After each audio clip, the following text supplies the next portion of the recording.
Onward to adventure!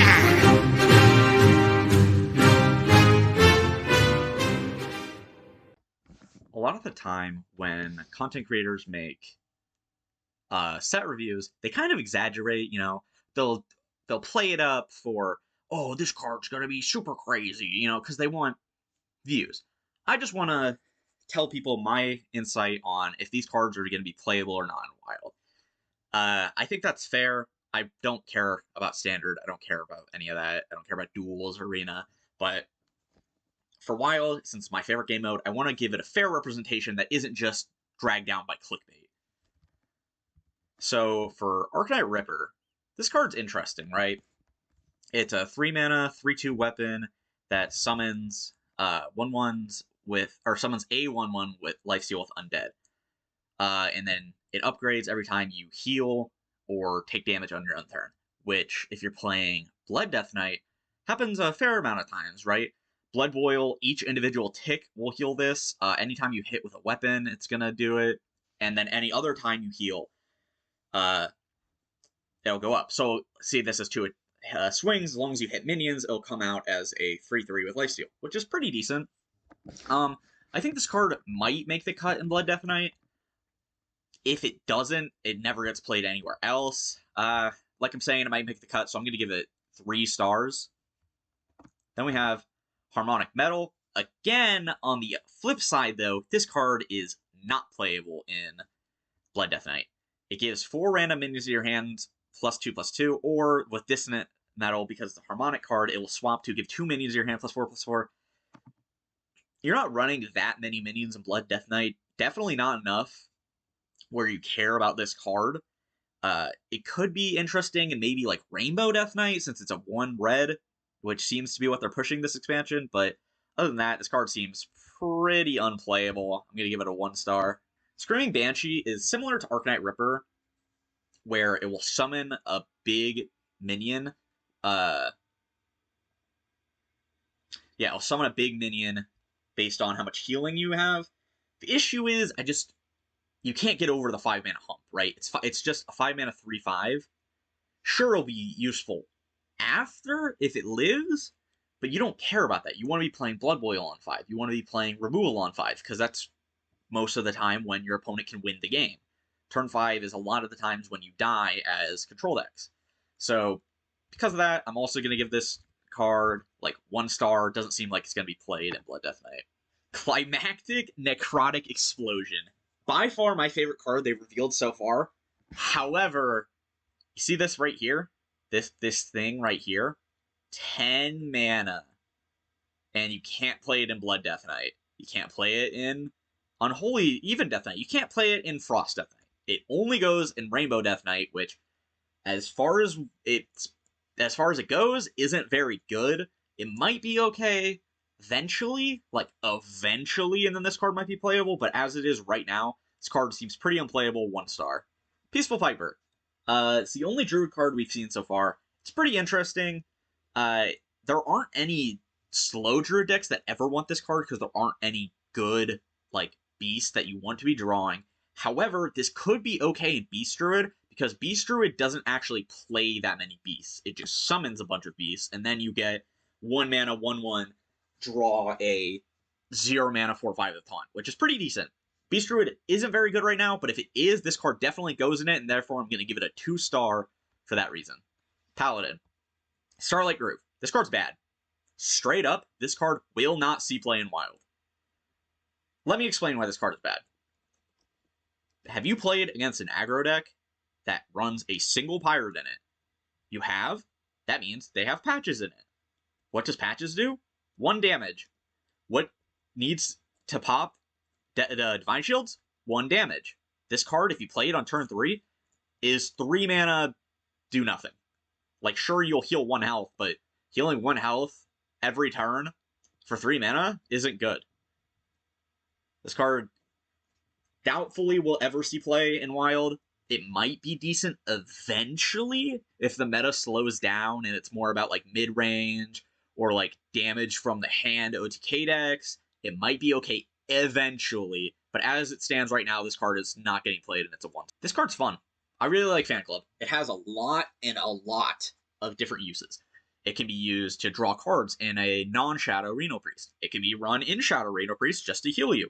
It can be run as a 1-drop in Combo Priest, which there aren't that many of, and this can then let you trade with the minion that you want to combo on and then heal it back up. This card's pretty good. I think it's maybe a 3-star. I say maybe because it kind of just depends on what new heal synergy cards we see. Because as it stands right now, this card is really good with Xyrella, but non-Shadow Reno Priest isn't very playable. So I think if we do see a lot more heal synergy cards, this card could definitely be a 3-star card. This is just Seance, but not Shadow. So as it stands right now, you're never playing this. 1 star. Hedonus is very interesting. I am going to break my rule and say that this card could be good. Could be very good as a 3-star card. And what do I mean by breaking my rule? I don't like speculating too much on the new decks that come based on like what we've seen. However, we've seen a lot of healing and copying minion cards so far for Priest of the 3 cards we've seen. Therefore, I think it might be possible that we can see an OTK with this because Radiant Elemental still exists and is still not nerfed. Will it happen? Unlikely. Will it eventually happen in the future? Definitely. There is going to be a world eventually where this card is good. Now, does that mean that it's good right now? Probably not. So I'm going to give it a tentative 3-star because it could be good when we see more cards revealed. Beatboxer. This card is... How do I say this? If, for some possible reason, Mech Rogue becomes playable, this card goes in it. However, I don't see that happening. Mech Rogue has literally no synergy. Now, this card is very fun. I really like it a lot. It's probably one of my favorite cards too. I just don't think it's at all playable. So I'm going to give it a 1-star, sadly. Record Scratcher. However, this card I'm very afraid of. We know that reverts are going to come with rotation. If Wildpaw Null gets reverted, this card is going to be broken. I'm going to say it now. Because Combo Rogue was already decent before, right? Where you just kept playing a million cards. But having Record Scratcher, that means that if you play even a handful of cards before, like, and get this up to, say, refresh 3 mana, swing, and then on the turn you do have 3 more mana, it could just mean a lot of stuff is happening. I'm going to give this a tentative 4 stars just because of how afraid I am of this card. This card is bad. Probably one of the worst cards of the set. Of a class card so far. Not because it's bad in general, it's because it's a Shaman card. Shaman will never play this card. It might if Elemental Shaman ever is playable. Very unlikely. Very, very unlikely. However, if this was a Demon in Warlock or a Beast in Hunter, it would be game breaking. It would genuinely break those decks. But because it's tied to Shaman and it's an Elemental, it's never going to see play. 1 star. This card's fun, I think. Like, how do I describe this? If the Quest and Stealer get reworked into healthy states, this card is going to make them that way. Right? But if they don't, this card is unplayable. Or if they don't even try to revert them, this card is incredibly overpowered. I'm going to give it 1 star. Or sorry. I'm going to give it 2 stars in the hopes that they make the reworks of the Quest and Stealer fair and playable because this card will be in those decks. This card is weird. It's a demon, so you don't want to play it in Reno Warlock because you don't want to pull this out of your hand with Void Caller. However, it's a really strong 5-mana minion for Reno Warlock. Does that mean that you're going to play it? Probably not. If it does see play, and it will only see play in Reno Warlock, so I'm going to give it a 1 star because that deck is not good either way. Now we're on to the neutral cards, and we get to probably the best one of the set so far. This card's crazy. Battlecry, the next mech you play costs 1 less. This is insane. Neck Warper costs 1 less no matter when you play it. Galvanizer costs 1 less. It works with a new mech, Gnome, Metronome, that comes out in this expansion. It's, yeah, this card's definitely good. I'm going to give it 4 stars. Only if Mech Paladin is playable. Otherwise, it's a 2-star card. Well, here we have it. We, finally can have 11 mana. Woo, this card's not really good. Like, you never play this over Guff anyway, because Guff is 20 mana, and draws you a card, and gives you 5 armor, and gives you a mana crystal.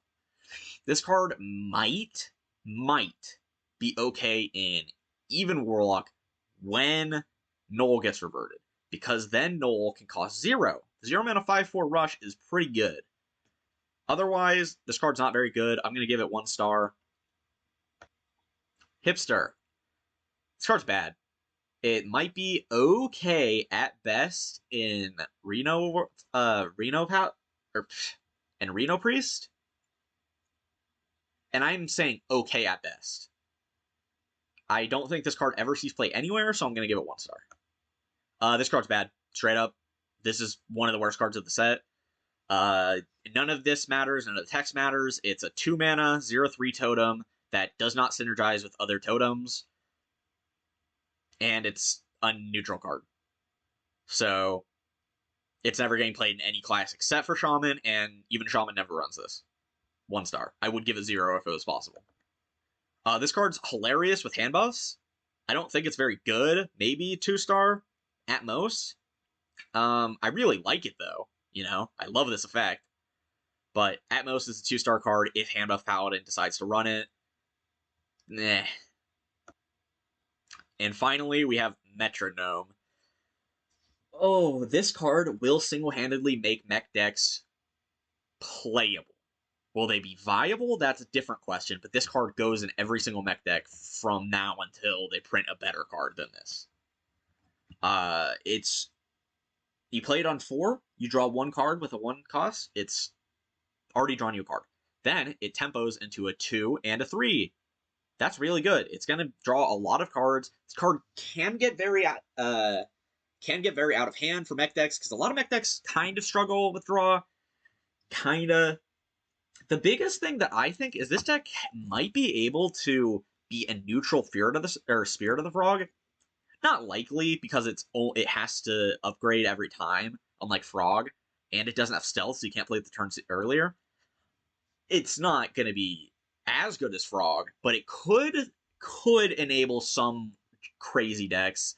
I'm not thinking of any currently, but that's just how it is. I'm going to give this a 3 star. Outfit Tailor, another hand buff card. This card's kind of crazy, actually. If you play if you give this +2/+2, it becomes 3 mana 4/4, which is, you know, standard for a hand buff deck. That's not that crazy. However, it will then play Blessing of Kings on one of your minions. That's really good. You know? Like, if you're able to buff your minions, buff your hand, and then play Outfit Tailor to buff them again, that's a lot of value. This card will definitely see play in Hand Buff Paladin. The question just, again, is Hand Buff Paladin playable? I'm going to give it 2 stars because of that. Static Waveform. Yeah, that's a lot of stats. It comes down as either a... What is it? It's either a 4/5, a 5/4, or a 3/6, which are, you know, all okay. The issue is, what deck would ever run this? Elemental Shaman is bad. You don't run this just because of raw stats in, like, Silence, because it'll have not that many stats compared to other cards. It's just not that good.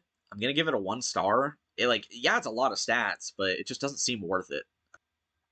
This is probably the worst card they've revealed so far, actually. 3 mana, 3/4, not do anything useful. Like, I get that it gives you a random weapon, and, like, yeah, it's a little bit of value, but, like, you have to send 3 damage into the instrument case. I think that I would give this a 0 star if it were possible, but It's a 1-star card. Everyone knows this card is good. 4 stars. I mean, like, this card has been played in so many decks. It will keep and only keep getting better when more and more good tech cards are printed, and more removal cards, more and more just Reno decks become more powerful. This card will be good for a long time, I think, until, like, eventually it's just not worth running it because the 4-mana attacks.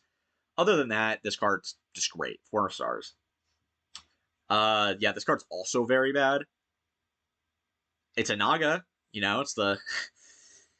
Yeah, you don't play this card ever in any deck, no matter what, so I just don't know why this was printed. It's not even, like, an interesting pack filler card. Like, 1 star. This card, woo! I'm gonna get this out now. This card will be good in Even Death Knight, no matter what. Let's analyze what this card really does. It's 4 mana, 5/4. That is a good stat line. It adds 2 3/3 bots to your opponent's hand. That's bad, right? No, because Death Rattle, summon them for yourself. That means that this card is a 4 mana 5/4 that summons 2 3/3s. That's good, right? That's very good. But that's not all that this card does.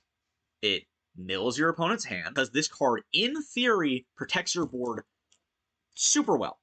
Like I'm saying, because they have to make the decision between playing a 3 mana 3/3, which doesn't clear your board, or clearing your board and giving you 2 3/3s, which doesn't fully clear your board, it makes it very difficult for them to allocate cards efficiently. And because of that, this card just gets better and better the more you play it, because at worst, your opponent plays a 3/3, which is bad. You trade this into it, and then you play Quarter Keeper, or Construct Quarter. You kill this. Now you have a 4/5, and you have the original 3/3. This card is very good. I'm going to give it 4 stars. Pyrotechnician. This card's bad. 1 star. I'm not even going to go over it. Ghost Rider. This is an arena card. Will it be playable? Most likely not. 1 star. Tony, King of Piracy. Okay. I saw a lot of people talk about how you could play this with Myra's Unstable Element for 10 mana. That's bad. It's so bad. Is it going to work? No. Will it work 1 in 100 times? Yes. Will it be really funny? Of course. The more realistic situation for this card is you play it as Togwaggle, as a 5 mana Togwaggle in Druid. That's pretty good, actually. You swap the decks, you play Jailer, and then this card can never die. Right? No, because you just naturalize it, and then you have your cards, your opponent doesn't. And it's much cheaper than Togwaggle, so you can do it much sooner. I think this card's maybe like a 3 star. It definitely replaces Togwaggle, which is nice, but other than that, I don't think it's that crazy. And then the One Amalgam Band. I don't know how to feel about this card. On one hand, it could eventually be good, right? Because you discount it with mechs multiple times, and then it becomes like a 4 mana 6/6 that has Rush, Wind Fury, all the effects, because there's so many multi-tribe mechs. On the other hand, it's 7 mana for an effect that's not that crazy, all things considered. When this card accounts for discounts, it gets exponentially better, but other than that, I don't think it's that great. I'm going to give it 2 stars. And then finally, Amplified Elik. You don't run this card in Big Priest. You don't run it in Big Hunter.